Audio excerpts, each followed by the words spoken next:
I was bullied badly for a number of years, and I left school without really doing qualifications because of this.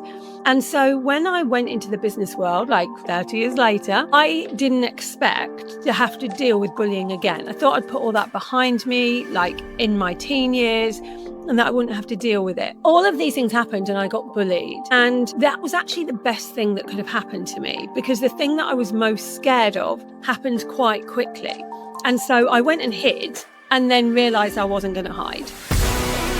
This is the Born to be Brilliant podcast, helping you harness the habits and unlock the tools to bring you more meaning, vibrance, and the personal power to help you shine like the diamond you are.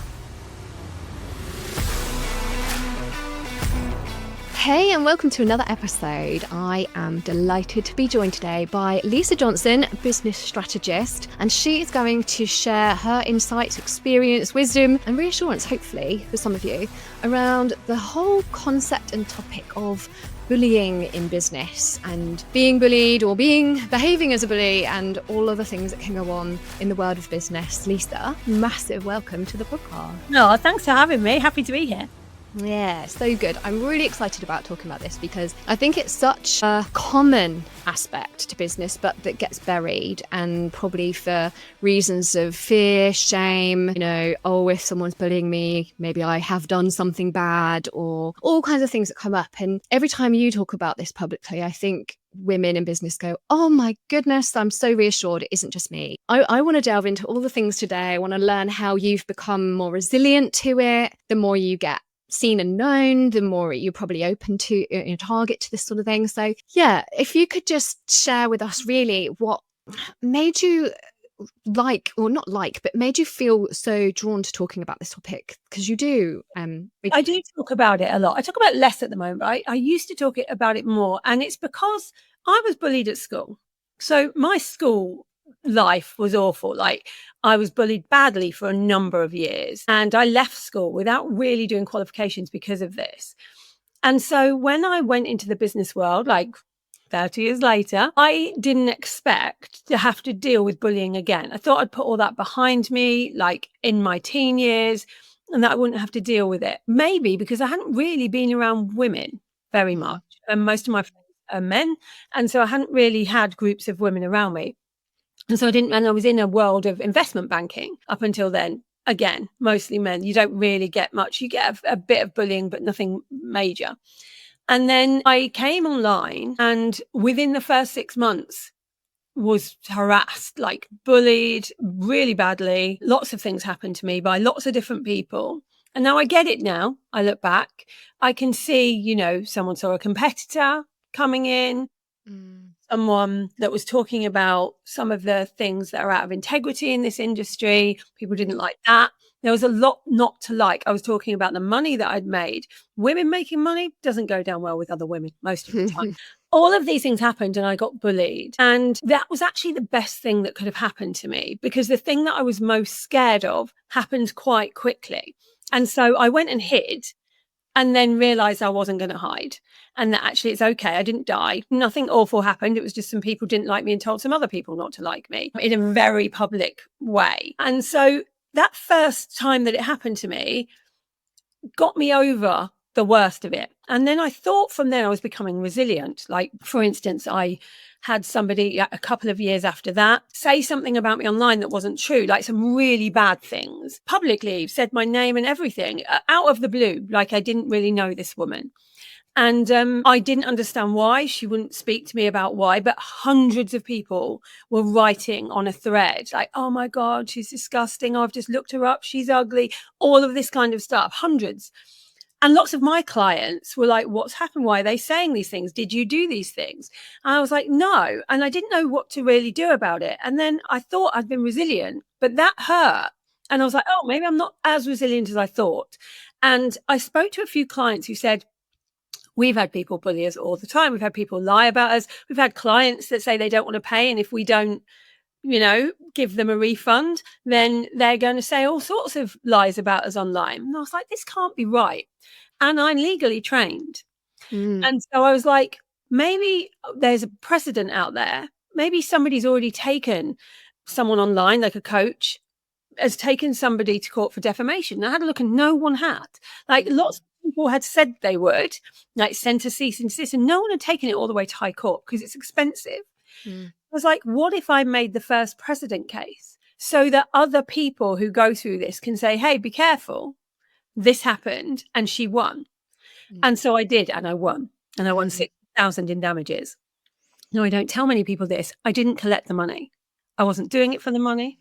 I didn't want that person to have to go bankrupt or suffer in any way. For somebody to say the kind of thing she did, I suspect she had her own issues going on that were to do with mental health. And so I didn't want to make that worse, but I couldn't not do it. I needed people to see the truth and to see that actually you can't just say whatever you like online. You can't just bully people. And so it was in all the newspapers that I'd won this landmark case. And so then I thought, okay, now I'm resilient. Now I'll be okay with this. And, you know, low level things happen all the time. Literally daily, someone will talk about me somewhere in a Facebook group. I'm known. It's going to happen. I expect it. Lies happen all the time. I'm quite good at just ignoring that now and letting it go. And my team know not to tell me what they see because I don't need to know, which is great. And then last year, 2024, we did another huge launch. Like my launches sometimes make £2 to £3 million in a week. So they get seen. And whilst I was very used to people in my industry, competitors, peers having something to say about me and being quite mean to me, trolling online, I had never gone mainstream with anything. It's always been in this little bubble of ours.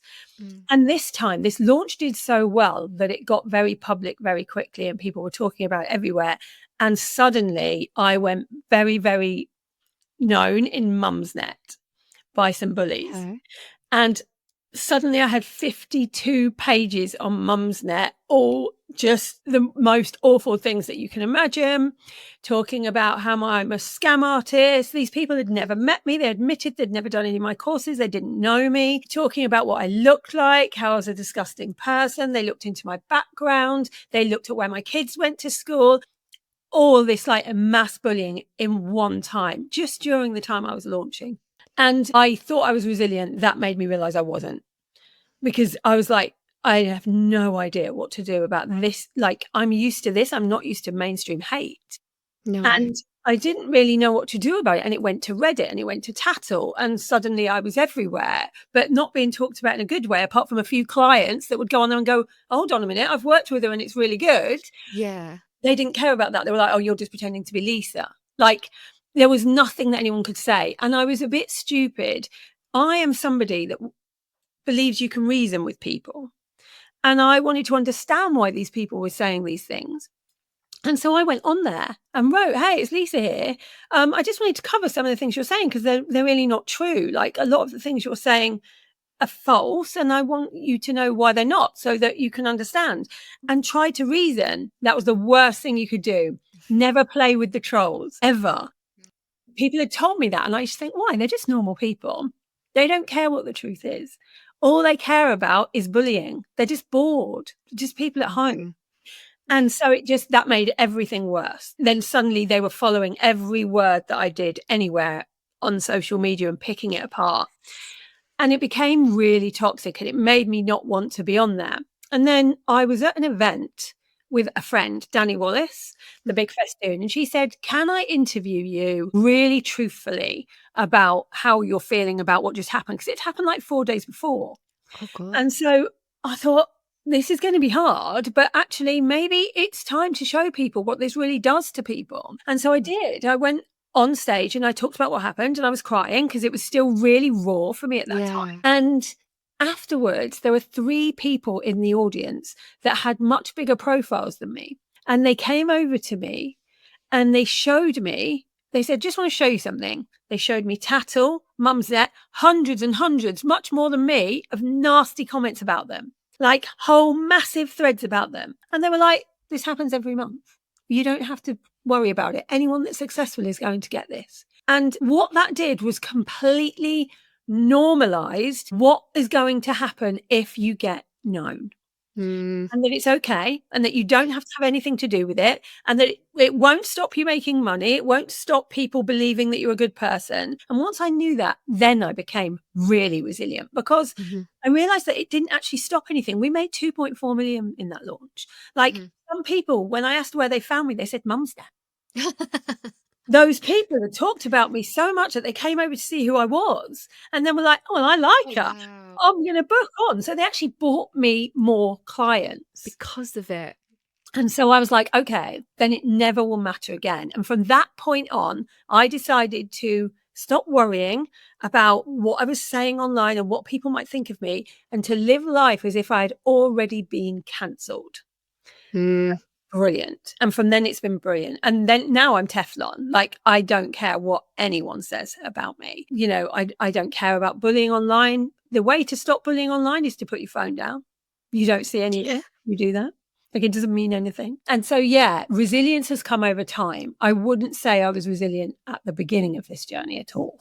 Do you know, that's really reassuring, even that to hear, because I had it in my mind. I was like, well, Lisa's just really strong in that way. Like, you were just born that way, that you just, you're somebody who maybe through the schoolyard stuff, it toughened you up so that when you became big, you already had those skills. So to hear that actually you've refined that over a number of years and number of levels is so reassuring. I'm the sort of person who had, I think come into businesses, I'm so fragile and like delicate in that I'm like, I do care about what people Yeah. think and the slightest thing. And I know that, one negative review and I'd be like, oh my God, how can somebody feel that way? Because you genuinely show up to go and put goodness into the world.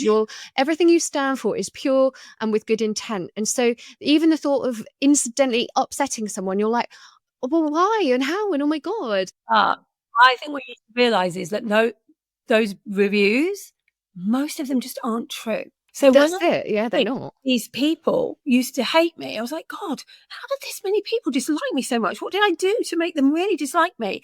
And so what I did during the Mumsnet period is I won't tell you how, but I found out who one of them is. So I was trying to, because they're all anonymous, and Mumsnet wouldn't give me any of the names, even though it was defamatory. Mumsnet loved it because they Course were they getting did. It's more and blowing more. up their platform. Yeah, but they're not going to stop bullying on their platform. So I said, okay, well, I'm going to find out myself then by other means. I've got a lot of money at my disposal. I can find out who people are, and did. And then one of the worst ones, the ones I spoke to, well, I wrote to a few, but one of them was really a ringleader in the whole thing. Mm. And I said, okay, I know who you are. I know your name. I know your address. I will tell my whole audience who you are, or you get on a Zoom call with me so we can have a chat and I can see what's going on here. And obviously, she didn't want me to tell anyone who she was, and because she thought she was very anonymous. And so she got on this Zoom call with me.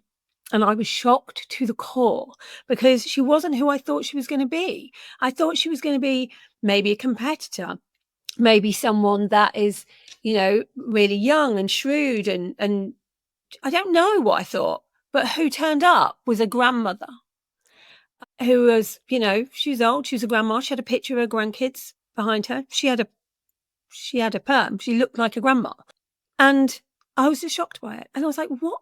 How could I possibly have done to you? And she said, oh, nothing. I really like what you do. And I was like, what do you mean? Like, you're saying these awful things. And she said, I just, for the first time, felt like I belonged to something.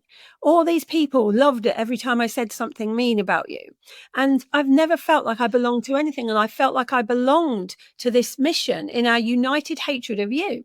But she said, I don't think anything of you. I don't really know much about you. I like most of what you do.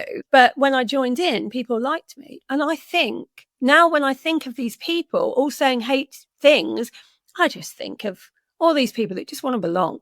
And if it means they have to take someone down to do it, they're going to do it, because they've got their own issues. And it At least makes she me, was honest. I mean, yeah.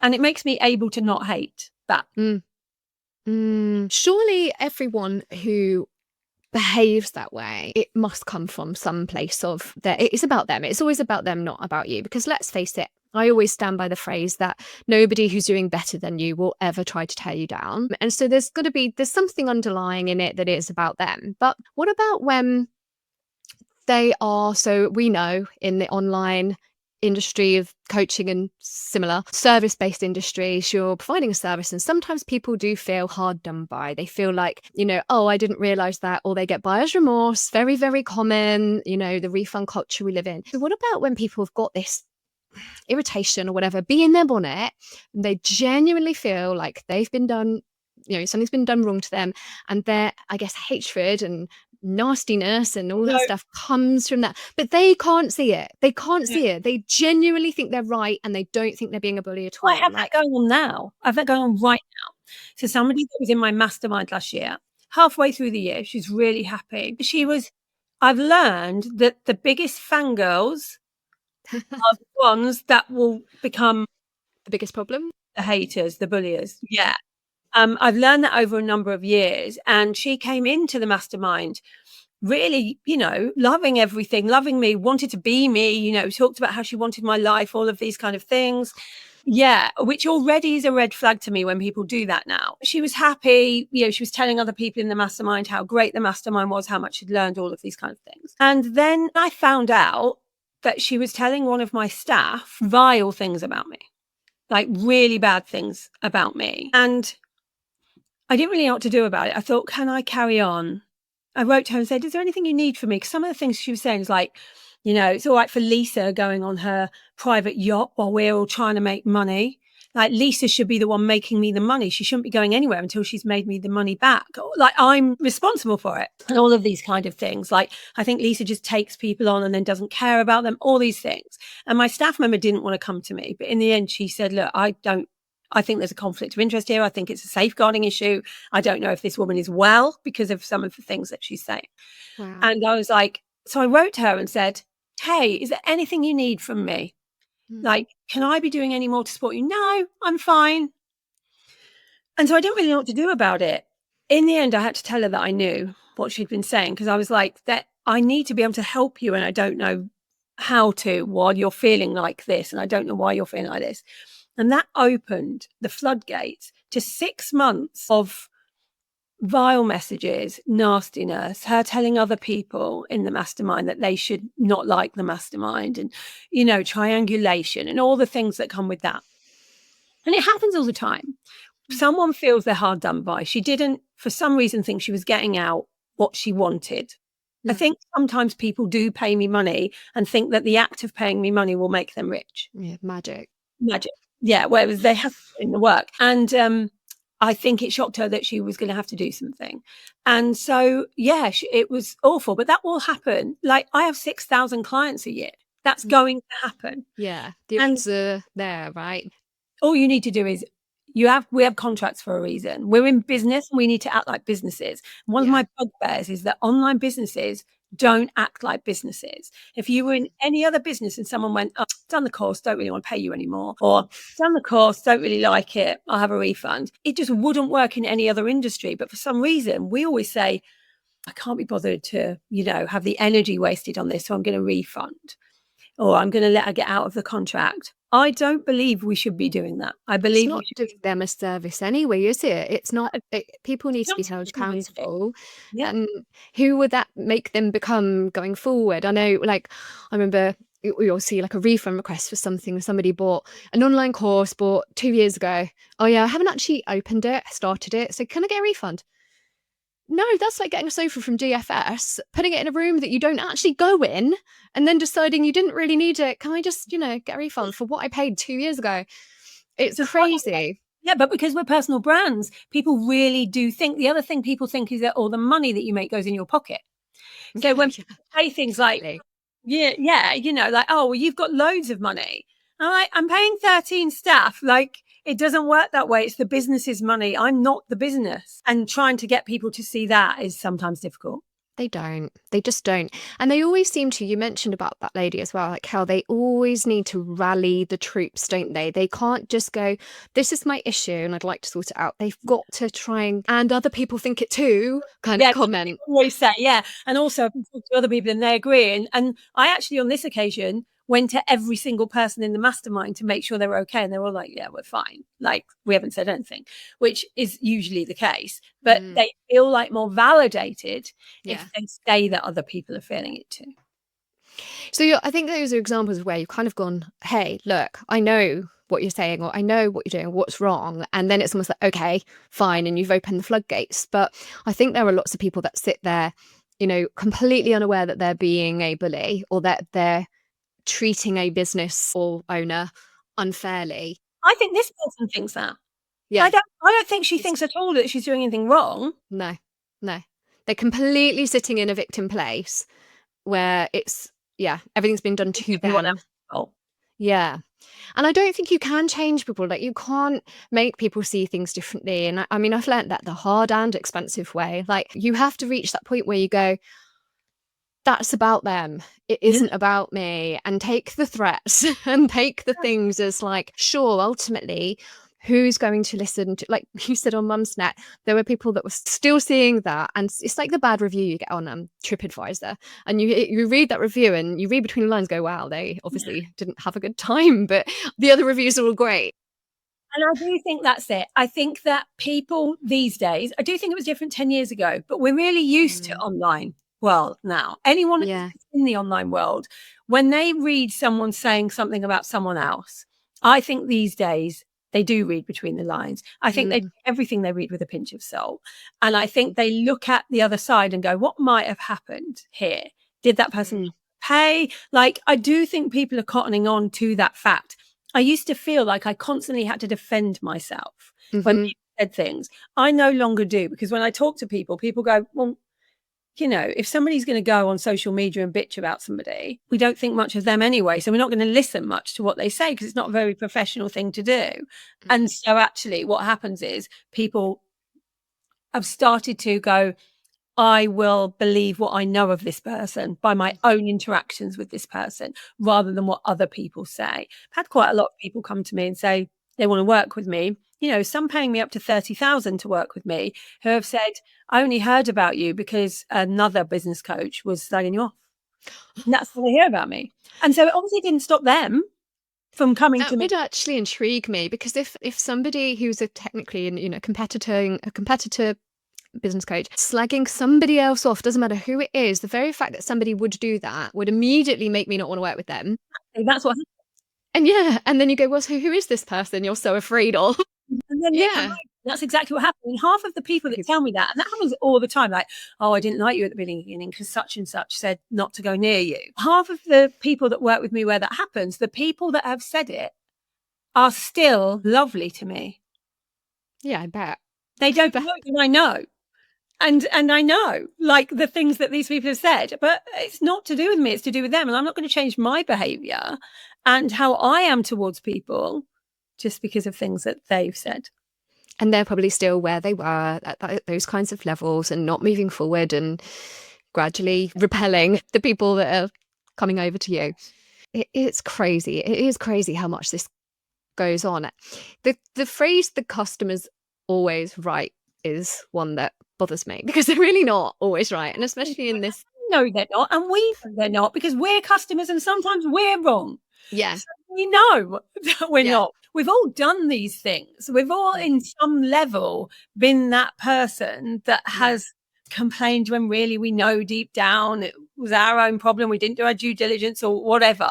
We've all been that person. I mean, I think we've all been a bully in some way at some points. Like, I remember when I first came into this industry, I would definitely look at people that had made a lot of money and I would feel jealousy. I would feel envy. I wouldn't like them. And that's just because of how I was brought up. And so, I'd be like, oh, it's all right for them, kind of thing, instead of going, well, they've worked really hard to get there. And made probably a ton of sacrifices and put themselves through physical, emotional, health, family, like challenges that most people wouldn't actually put themselves through. And that's the thing in business, I think, that gets so overlooked. People appear to have just clicked their fingers and made something magic happen. And it's like, if it were that easy, wouldn't we all just be gazillionaires? It's like, no, there's so much sacrifice. So I've heard this go on in, not even in the business world, but just where people are like, oh, it's okay for them, this, or, in an employed role where somebody's got that security, but then they've got this envy. And it's like, well, you choose. You can have that, Yeah. but it comes at pushing yourself out of your comfort zone, taking a lot of risk. And a lot of people aren't prepared to do and take the steps and the risks required to get that level of reward. So Absolutely. And that happens all the time. Like, I am the wealth expert for the Daily Mail, for female in the Daily Mail. So I have an article out there talking about money in some way all the time. You can imagine the comments. okay. Like, you can imagine them. Because if somebody talks about the fact they've made money, Yeah. everyone goes a bit crazy. Like, I must have done it on OnlyFans. Like, I must have been a bad person to get there. But this isn't their fault that they think that. It's the culture we're in. We don't promote, making money is a good thing here in the UK. We promote it. We don't applaud it, do we? We don't applaud success. We don't go, good for you, that's amazing. Like, culturally. Look at it. Every Disney film, the the businessman is the fat villain. Yeah. Everywhere we look, we had the phrase fat cats for people that had made a lot of money in the banking world. Like, there's always negativity is with the rich people. Jordan Beaufort, like, there's so many. Or a celebrity is bad. And anyone that's really, that's why lots of people like to talk so much about how they're struggling, because they see it as a good thing. And, people like people that are struggling. And when I first started, I was struggling. I was 35,000 in debt, and people loved that. They were like, oh, we want to help you. They were really rooting for me. And then I made a bit of money and they loved it. And they were like, yeah, the girl's done good. Like, they're rooting for me. I didn't know what point that changed, but it definitely changed somewhere around the 1 million mark, where now I'd made too much money. Who did I think I was? Let's cut her down. And the same people. And so it was like, no one told me where the line was, where I had to stop. I think it's invisible as well. Like, I don't think it is attached to the amount. I don't think it's attached to the amount you make. I think maybe it's attached to the energy you bring, or the confidence, or the essence of success. Yeah. And then I think it's how it hits that person, like whatever it is that somehow triggers them to retaliate. We're all triggered by that. Like, even it doesn't matter if you're a millionaire, you're triggered then by a billionaire. You're always going to be triggered by something unless you do inner work. And most people aren't doing that inner work to work out why they're triggered by things. And so they feel these things. But I remember listening to Emily Williams when I was just starting in business. And she said, every time you feel that like pang of jealousy, that envy, think of what that's telling you about what you want. And so I started to do that and go, oh, I must want something she has. Yeah. 100%. And so I'll go after that. And that really helped me to not feel jealous about things, but instead to go, well, I'll go and learn from that person then. Feel inspired. That's what I've always said. Like, I don't really understand jealousy on that. Like, anyone I've ever felt those feelings of like, I want what she's got. I want to do what she's done. I love what she's done. Like, I can see me in that. All I've ever done is see that as like, what can I learn from them? Exactly. Like, how can I follow this, watch this, learn from this, absorb this, and to see it as like, well, if she can, I can. And you do that. You always talk about the reality. Like, in your book, you talk about your story and humble beginnings and challenges that I think resonate with people to go, hey, look, this is normal. Like, you can do it too. I wasn't given some silver spoon in life. Like, No. And I think that's great. I kind of wish people would see that as well, that just because you've made money doesn't mean there aren't other issues. I think lots of people think that if you're rich, or what they perceive as rich, then it means that there's nothing else that can be going on in your life. Like, there are so many times that people say it's all right for you when I've made money, when I'm like on the floor with such bad health issues, I'm going to die. And I'm like, oh, if only you were me. You keep thinking, be me. You come and be me and see if you could cope with it. Try that on. There's so many times when people have thought, well, I've said I suffered from depression and anxiety. It's something I've always suffered from since I was a teenager. And no amount of money changes that. People think it must do, but it doesn't. And so when I've had an episode of depression, people have gone, well, what have you got to be depressed about? You've made 20 million.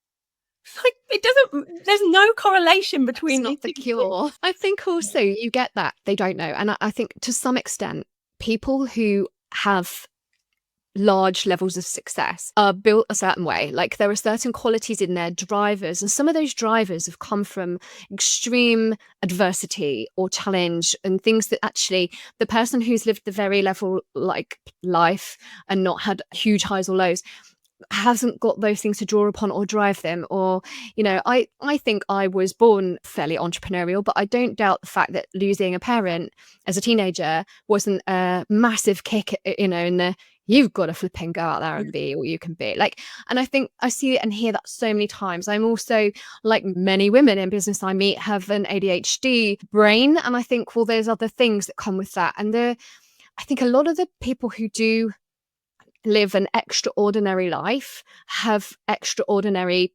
backgrounds or circumstances. Don't think they're your, I don't know, Made in Chelsea cast or whoever this, the empire has been handed to them. It's like, there's always been a struggle. Like yeah. do not doubt that if I had not grown up in poverty, if I had not been bullied when I was younger, there's no way I would be where I am now. It is the driver. It was always the driver for me to try, for me to not be in the same situation as I was then. Yeah. Illness, everything. I think all of it drives us. I really do believe that people who have adversity become more successful. And I think it's because in any kind of business, there are going to be obstacles in the way. Like it's hard. It's not straightforward. When you get to an obstacle, someone that hasn't had adversity will go, oh, I tried, it didn't work, but I gave it a good go. Someone that's had adversity is used to finding a way around things, through things, over things. They'll find a way. And so they make it. That's what it is, isn't it? It's the not taking the no for an answer, not see computer says no. Yeah. So how do we make sure then that, and you're an inspiration for this, and it's something I've had to learn as well, and I bet there are loads of people listening who are like, what can we do to not allow those sorts of bullies behaviors, just experience it, take us down? Because it can make you go, I've done it. I've literally done it where I've gone, oh my God, I want to run away and hide from this or bury it and shush it. And I've actually gone, no, you need to do the opposite. Actually, you need to shout louder. I think that the only thing we can do is work on our own self-esteem. I think as soon as we need external validation from other people, we care about what people think. We care what they say. We care if they talk about us. When we really know ourselves, like with our flaws, and have accepted ourselves with our flaws, then no one else can really get in that barrier of self-esteem and change how you feel about you.